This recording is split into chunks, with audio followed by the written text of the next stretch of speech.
Now, let's look at how you would then perform a stop analysis on this. The best way to perform a stop analysis, and we said that when you ask yourself, where am I? And you want to really face the truth about yourself, usually it's because there's audiences that you shy, you're bashful, and so on and so forth. So the thing to do is actually to enjoy being in your own company. So don't think about it as I am alone, because if you are alone, you can still hide a few things. But think about it as if I am with myself. There's two of us, me and me. Okay, so there's a part of me that is really yearning to know about this aspect of my life.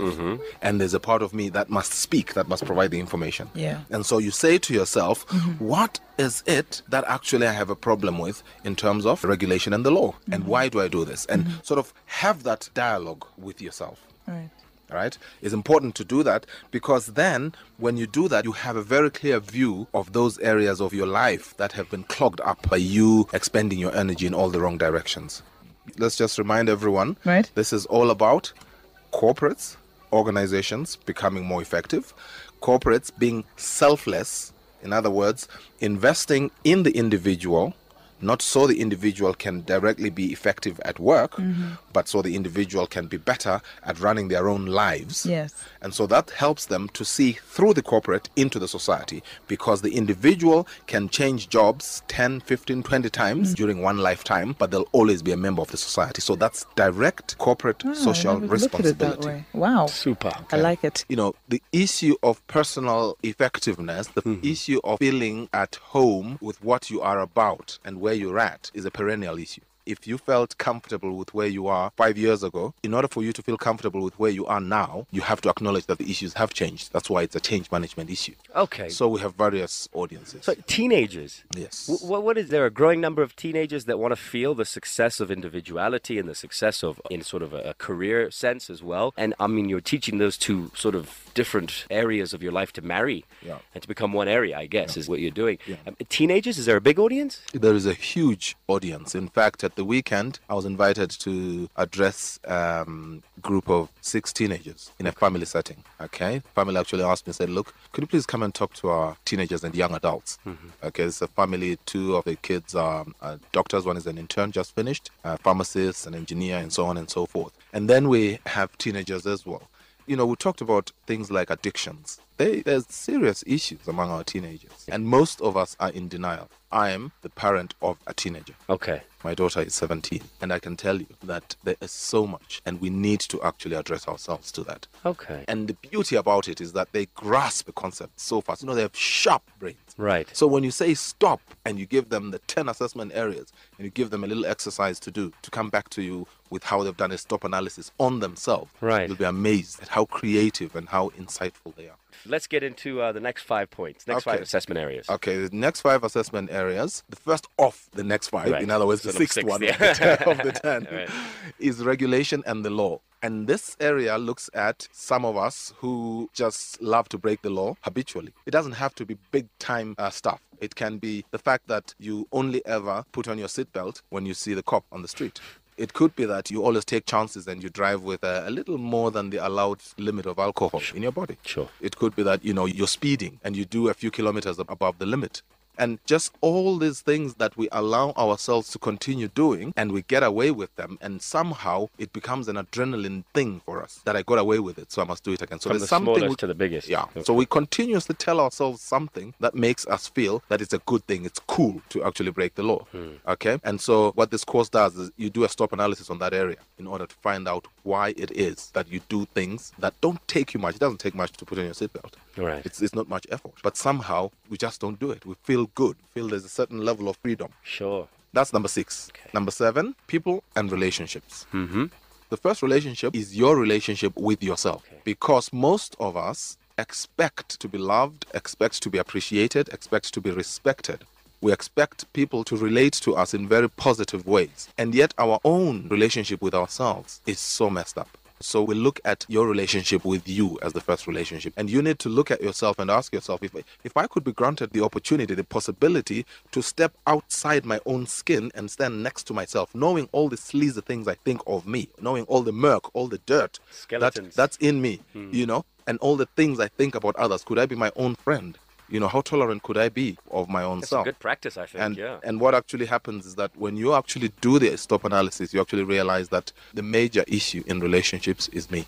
And so even as the corporate invests in you, the corporate is investing in you to get to grips with you, as opposed to you to do well for the corporate. And as I said, I'm talking to the chief executives now. As I said, when that happens, then the benefit to the corporate is a natural byproduct of this process. So I need to like myself to aid the company in success. So that's obviously the individual meeting the career side of things as well. Okay, cool. Excellent. Then after your relationship with yourself, you go to your relationship within the family, go to your relationship in the workplace. What kind of a person are you? Are you the kind of person at work who is all okay with your friends, with your peers, and you feel so bad about the boss, and yet each time you go and see the boss, all you're doing is you're fueling that fire. Okay. You're actually making it worse all the time. Okay, so we look at that relationship. The next relationship we'll look at is your relationship with loved ones. We look at the romantic relationships, and we have a special category we call the X, because X's are very alive in relationships. Yes. We just call them the X for our limitation of vocabulary. Sure. Otherwise, they're very, very present. Well, I mean, there's comparisons we always make to the X, and you can't really get. I mean, this is just strictly my personal experience. Yeah. You cannot get into a new relationship until you start making comparisons to the X. Is that something you would teach as well, maybe? So as you look at that, then the next thing is we need to then acknowledge that everything has to come down to my relationship with me. Okay? Yeah. So that's people and relationships. The next one is education and career. Are you stuck in a career where you feel that you're doing something that you don't like, something that you find difficult? And yet, if you look back at your times at college, at secondary school, primary school, there are certain subjects you've always found you're so passionate about. You've always found them interesting, and you've always found them easy. And each time people find it remarkable that you're doing so well in this particular subject, you find it remarkable that they find it remarkable. So if you've got such an area in your life that you find easy and interesting, do it. Then that's the area you should go to. Absolutely. But most of us are motivated career-wise by looking outside. Again, we come back to the issue of an external locus of control. Instead of looking at our own competencies and seeing that which is the best thing for us to do, we look outside and we look at someone else who lives a glamorous life, and they a professional in a specific area, and then we want to be like them, and we think in order to be like them, we must do that. We must do that. I mean, but let's get to the point where we're not good at everything. And exactly. I mean, I'm blessed to be in 2 jobs where I'm doing what I love and something I dreamt about doing. Yeah. But I do know people that are stuck behind a desk and it's not what they want to do with their life. And those dreams you had in college when you were, when you took all the courses to try and figure out what it is you want to do with your life. Yeah. But then you realize maybe I won't make money doing this, so I'm going to go ahead and try this one. And then you end up exactly what you said, doing something you just hate. Yeah. And yet, the output of this course is to make it very clear to you that a university education, for example, a college qualification is not a life sentence. Doesn't mean you've been sentenced to life doing engineering or whatever it is that you're doing. You graduate in whatever it is that you're doing, and all that has done, it has made you someone who appreciates and assimilates complex thought. So you are someone who is now teachable. You can be taught anything because now you can assimilate abstraction. And that's why they call it the power to read, not the power to write or the power to teach. So that's a bit of bad news for the college graduates there. It's but fine. Yeah, and then so you can actually take hold of your life and you can actually make a whole U-turn. And with that college degree, you can go off and do something totally different. We've got a lot of doctors in this country running IT companies. We've got a lot of lawyers running media companies. So the pressure comes sometimes from the parents, from the peers, from all quarters. When I finished college with an engineering degree, and when I went off to work in the army, one of my uncles said to me, how could you do that? How can a whole engineer wear that uniform? So it's a very important paradigm. Okay. Right, that's where we are. That's education and career. The next one is networks and support groups. We all exist as part of a network. The first one being family, and you don't choose that one, okay? The next one is in the workplace. You've got some level of choice, but not absolutely. No. In these days where jobs are hard to come by. And then you have a social as a minimum. There are many others, but let's just look at those 3. And what we look at is we examine what kind of influence these networks and support groups have on you. What's your relationship with them? And how are they shaping your life? And how much can you continue to be yourself when you are part of them? Okay? And so we do a stop analysis on that. And the last one is spirituality. Okay. Which is acknowledgement that you can say to yourself that, yes, I am the man. I am hot.